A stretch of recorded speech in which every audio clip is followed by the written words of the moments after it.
Hello there, sword friends. Today I'm going to tell you about this sword right here. It is called the Hajimari, and it's from the Romance of Men.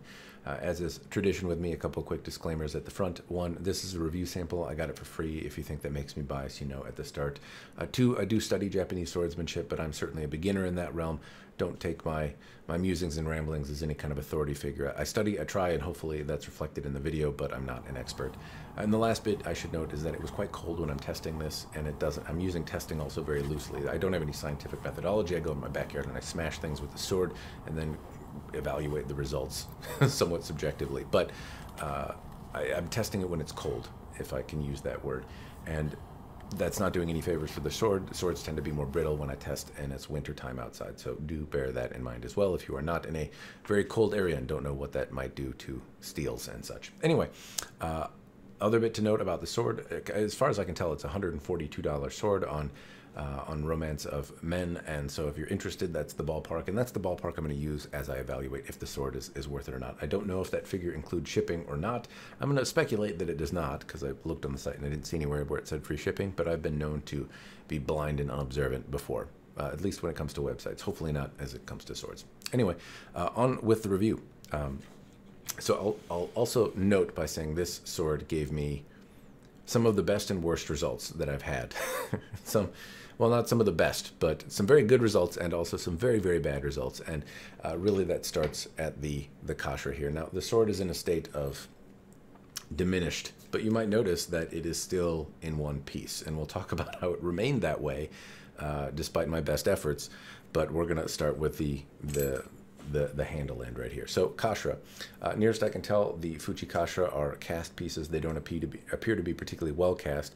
I can make out seams and things like that, but whatever's on here is painted and done in such a way that it's at least pleasant. I didn't notice any ledges that bit into me or anything like that, but I certainly can make out the seam of the casting, and it's overall a very, very simple looking kashra on the end, and that's really about it. It bunched up a little bit on the knots over here, but you can see that the kashra has remained on the handle, despite being, you know, unraveled and whatnot. Whatever glue or adhesive they put on here has held up through through the testing. That's going to bring us up to the handle, and the handle, the ska, is unacceptable. Basically, it had very loose ito right out of the gate, and that's the first thing that I really noticed about the sword. Right when I unboxed it and took it out, the ito would move around. I could push it with my hands without a lot of force, and that's one of the reasons that this video kind of got expedited. Is I like to use the swords for iaido to practice with over a period of a month at least as I evaluate swords, and this one I didn't like using because the ito was loose and it felt like it was going to come apart. It kind of felt like I should proceed to the rest of the review before the handle becomes unusable.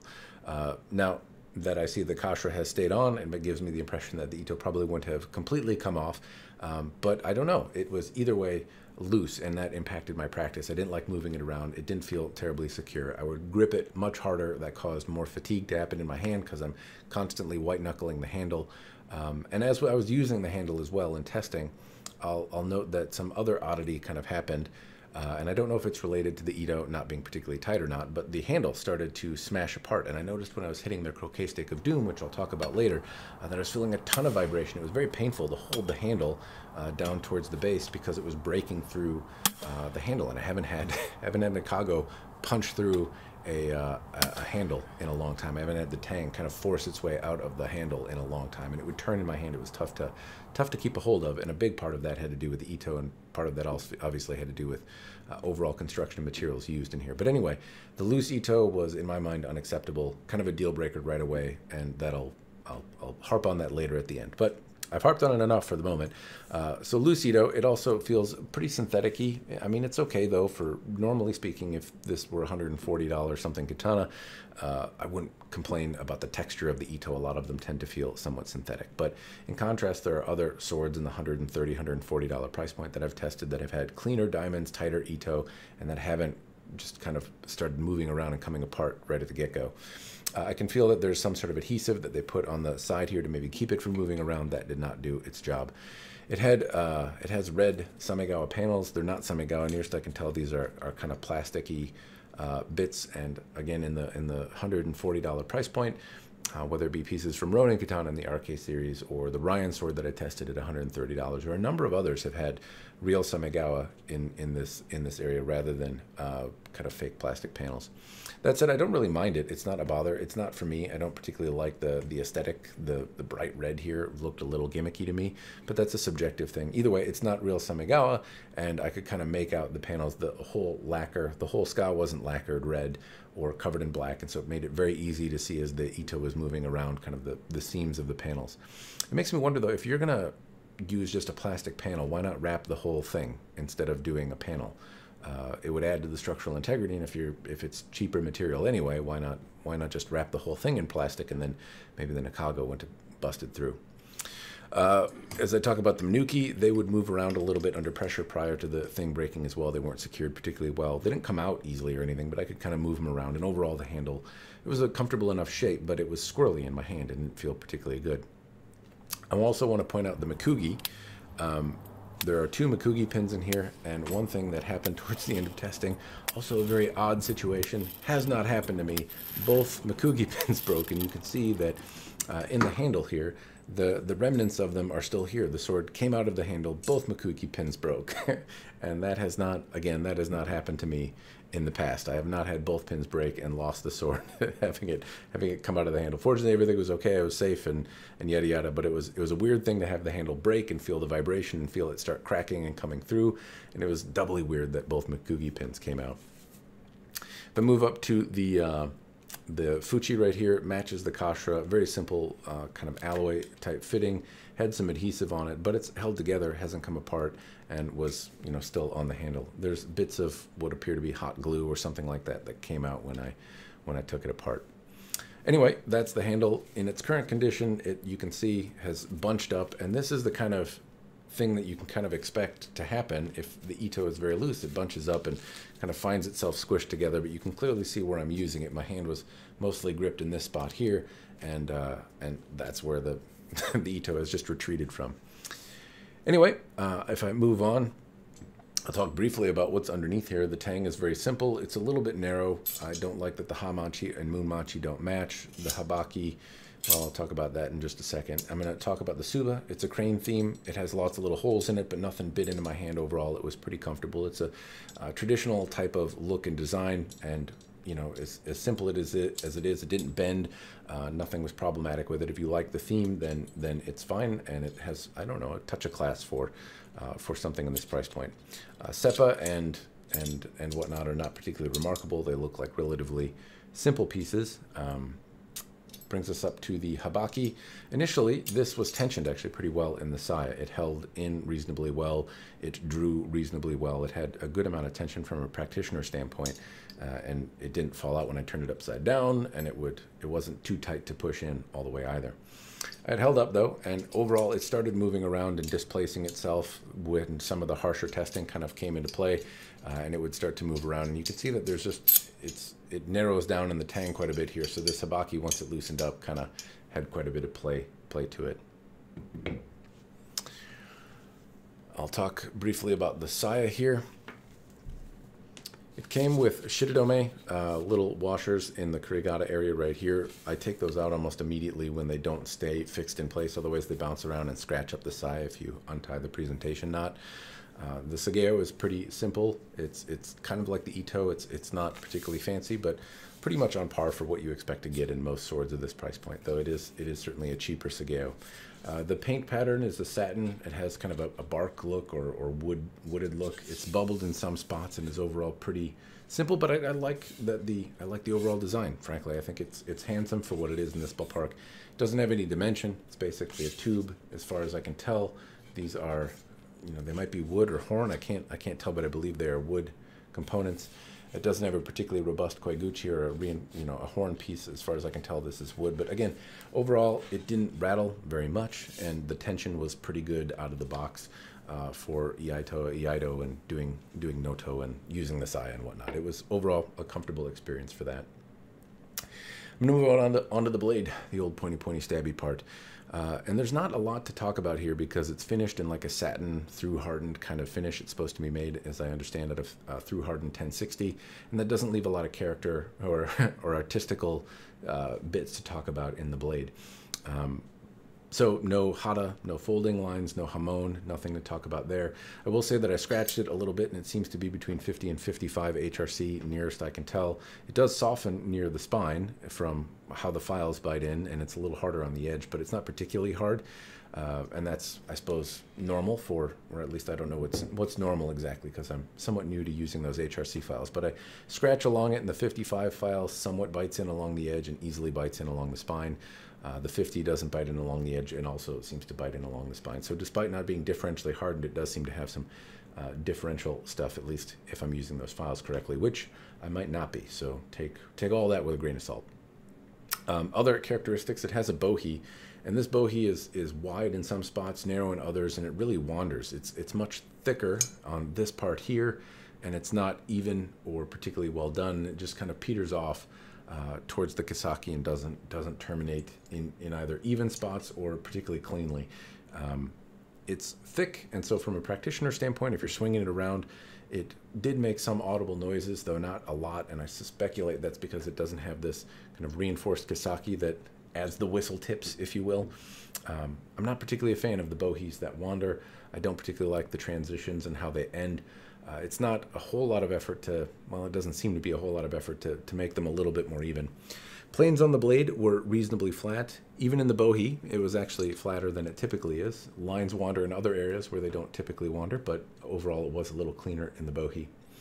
It has a kasaki. It's not burnished on, it's just kind of sanded a different direction, but there's an attempt at a yakote here. It's not geometric, it's just sanded on and made to be an aesthetic thing, which is fine. It's not ahistoric or bad or anything like that, but it's worth noting. Some people like them to be have more of a noticeable geometric transition, if you will, but it doesn't necessarily, I'm not going to harp on that. That's fine for what it is. The blade, in terms of performance and sharpness, it came out of the box reasonably sharp. It cut pool noodles pretty effectively with its factory sharpness. I didn't have to do any touch-ups or anything like that, and it seemed to pop pool noodles apart. I have a speculation, or I'm thinking that pool noodles in the bitter cold tend to be a little bit more rigid than they otherwise would, because they seem easier, and I know I certainly haven't gotten any better at cutting. So it popped pool noodles apart. I tried it on some other branches and the like, and it seemed to do okay and hold its shape and its edge reasonably well. It's never quite shaving sharp, but it's sharp enough to pop a pool noodle apart, which means it's got a pretty keen edge. When I brought it to a bone, I had some bone left over from a meal a while ago. It immediately started taking edge damage, and from there it progressively got worse in terms of edge damage. I took it to some cans, and the edge very easily would deform. It kind of rolled over in lots of spots. It didn't chip anywhere, as far as I can tell. It did, well, at least not noticeably. It all seemed to compress, to roll, to have deflections and things like that in it, rather than have chunks chip out of it.